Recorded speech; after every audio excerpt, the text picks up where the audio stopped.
যশোর জেলা আওয়ামী লীগের সাধারণ সম্পাদক ও সাবেক সংসদ সদস্য শাহীন চাকলাদারের মালিকানাধীন ৫ তারকা হোটেল জাবির ইন্টারন্যাশনালে ভাঙচুর ও অগ্নিসংযোগের ঘটনায় নিহতের সংখ্যা বেড়ে ২৩ জনে দাঁড়িয়েছে। সোমবার ৫ আগস্ট বিকেল ৪টার দিকে শহরের চিত্রার মোড়ে অবস্থিত ১৪ তলা ওই হোটেলে অগ্নিসংযোগের ঘটনা ঘটে। যশোর ফায়ার সার্ভিসের নির্বাহী পরিচালক কে এম মামুন জানান, জাবির হোটেলে অগ্নিকাণ্ডের ঘটনায় রাত ১১টা পর্যন্ত মৃতের সংখ্যা দাঁড়িয়েছে ২৩ জনে। যশোর জেনারেল হাসপাতালের আবাসিক মেডিকেল অফিসার ডাক্তার পার্থ প্রতিম চক্রবর্তী জানান, আগুনের ঘটনায় ১৫০-র বেশি রোগী হাসপাতালে ভর্তি হয়েছে।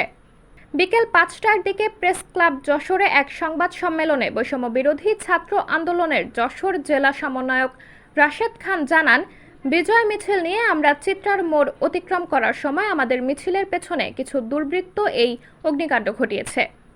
আমরা তাদের চিহ্নিত করে আইনের আওতায় আনার দাবি জানাচ্ছি। তিনি আরও বলেন, আমাদের ছাত্র সমাজের কেউ এমন নাশকতার সঙ্গে জড়িত নয়।